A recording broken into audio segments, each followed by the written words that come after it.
एक दिन शाम का समय, प्रदोष का दिन, प्रदोष काल, भगवान देव अधिदेव महादेव माँ जगतजननी पार्वती जी के साथ में भ्रमण करते। देखिए, अगर प्रदोष का व्रत नहीं कर सकते, प्रदोष के दिन आप व्रत नहीं कर सकते, मान लो आपसे भूखा नहीं रहा जाए, प्रदोष का व्रत नहीं कर सकते, प्रदोष के दिन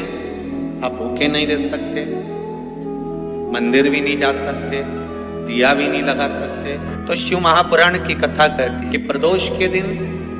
प्रदोष काल में अपने ही दरवाजे के पास देवाधिदेव महादेव का स्मरण कर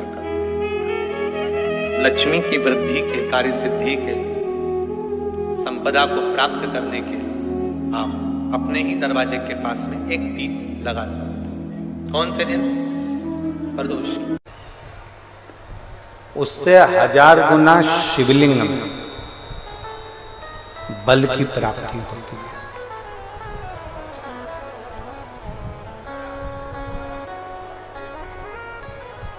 प्रदोष के दिन यदि आपको कहीं से शमी पत्र मिल जाए, प्रदोष के दिन यदि कहीं से आपको शमी पत्र मिल जाए और प्रदोष काल में, प्रदोष का जो समय होता है, शाम का जो समय होता है प्रदोष काल, 4 प्रदोष 5 प्रदोष आप कर देखिएगा कि आपका कोई काम है, कोई नौकरी के लिए आप अप्लाई कर रहे हैं, कोई समस्या बड़ी विकट आ गई है, कोई तकलीफ, बड़ा गला पकड़ रहा है बेटा, कोई तकलीफ विकट आ गई है, कोई समस्या विकट आ गई है, प्रदोष के प्रदोष काल में अगर एक शमी पत्र भी आप घर के शिवलिंग को, अब ये करने के लिए आपको मंदिर के शिवलिंग नहीं जाना, अपने घर में जो शिवलिंग, चाहे वो स्फटिक का हो, पारद का हो, कंकर शंकर का हो, लकड़ी का हो, जो शिवलिंग तुम्हारे घर में, कांच का हो, चाहे वो नर्मदा के कंकर का हो, नर्मदेश्वर हो, पाषाण का हो, जो शिवलिंग, चांदी का हो, सोने का हो, तांबे का हो, पीतल का हो, जो शिवलिंग तुम्हारे,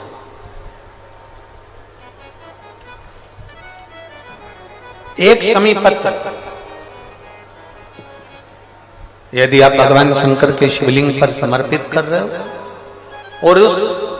शमी पत्र को उठाकर रात्रि को 9:15 की जो एक मुहूर्त होता है, एक समय होता है, जिस समय पर हम अपने मन की बात भगवान शंकर को कहते हैं, पूर्व में भी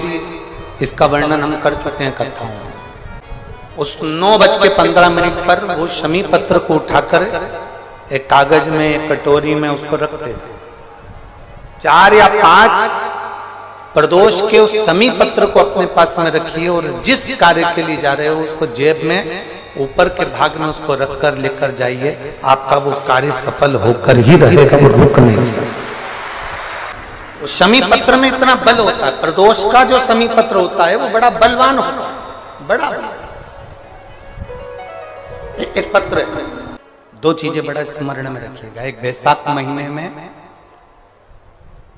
मट्टी के पात्र का जल, जब बैसाख का महीना आए ना, जितने यहां बैठे और जितने आस्था चैनल पर सुन रहे हो, जितने फेसबुक यूट्यूब पर कथा श्रवण कर रहे हैं, जितने मोबाइलों पर देख रहे हैं, प्रयास करना,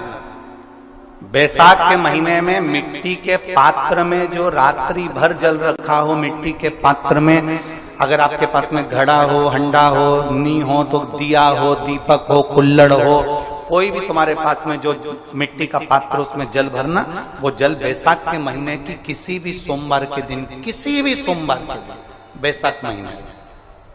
या किसी प्रदोष के दिन या बैसाख महीने के शिवरात्रि के दिन, वो मिट्टी के पात्र का जल अपने घर के प्रत्येक व्यक्ति का स्पर्श कराकर उस मिट्टी के पात्र के जल को तांबे के पात्र में डाल लीजिए और घर के प्रत्येक व्यक्ति का स्पर्श करा लीजिए और शंकर भगवान पर कुंदकेश्वर महादेव के नाम से समर्पित करिए। कुंदकेश्वर महादेव। कभी जीवन में पीछे पलट कर देखने की जरूरत नहीं पड़ेगी, आप उन्नति की सीढ़ी की ओर बढ़ते चले जाओ। किसी भी प्रदोष के दिन, प्रदोष काल में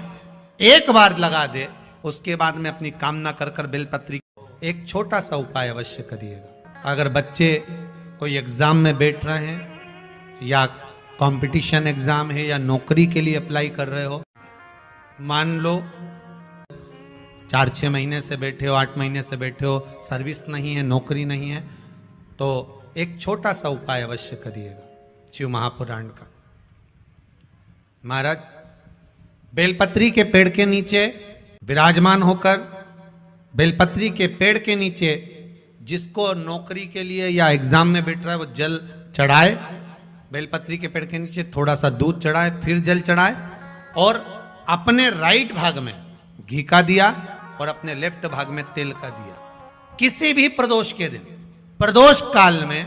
एक बार लगा दे, उसके बाद में अपनी कामना कर कर बेलपत्री के पेड़ के नीचे धोख लगाकर प्रणाम कर कर आ जाए और चले जाए इंटरव्यू के लिए, बाबा उत्तीर्ण करा ही देगा, नौकरी दिलाए। जिस दिन रविवार की प्रदोष पड़े उस दिन एक लाल वस्त्र में पीली सरसों रखकर और उसके अंतर्गत कुछ भी, एक या तो बमूल का कांटा ना मिले तो गुलाब का कांटा ही उसके अंतर्गत रख लीजिए। और मान लो कोई काम ऐसा है कि उसमें पैसा तुम्हारा आ ही नहीं रहा, बहुत घाटे पर घाटा जा रहा है, नुकसान बहुत हो रहा है और कोई काम हो ही नहीं रहा, तो महाराज जिस दिन रविवार की प्रदोष पड़े उस दिन एक लाल वस्त्र में पीली सरसों रखकर और उसके अंतर्गत कुछ भी, एक या तो बमूल का कांटा ना मिले तो गुलाब का कांटा ही उसके अंतर्गत रख लीजिए और उसको शिव मंदिर का स्मरण कराकर शंकर भगवान का नाम लेकर रू रू भैरव, कौन सा भैरव है उसकी भी कथा भी आने वाली है। ये दारुक नाम के राक्षस का संहार करने के लिए जब माता अवतार लेगी तब शंकर भगवान बच्चे का रूप रखकर रोएंगे, तो शिव जी का एक नाम होगा रू रू भैरव। ये भैरव कहां पर रहता है? तो कहा ये शमशान में रहता है। कहां रहता है ये भैरव? शंकर का जो एक अवतार है रू रू भैरव, ये भैरव अवतार शमशान में रहता है। तो इस भैरव का काम क्या है? तो कहा शमशान में, शमशान की जो अग्नि होती है, भले की लकड़ी रहे, भले उसमें कोई पदार्थ डाले ना डाले, थोड़ी देर में वो अग्नि रू रू आवाज, हल्की सी शमशान की जो अग्नि जलती है उसमें आवाज आती है। आप ऐसे कोई अग्नि जलाएंगे ना तो आवाज नहीं आएगी, ध्यान देना। हमारे शमशान में अगर जो लोग गए होंगे मुर्दा जलाने के लिए, तो अगर वो एकांत में बैठेंगे तो उसमें से एक आवाज आती है रू रू रू। तो शिव पुराण कह रही है कि उस सरसों को, कांटे को रू रू भैरव का नाम लेकर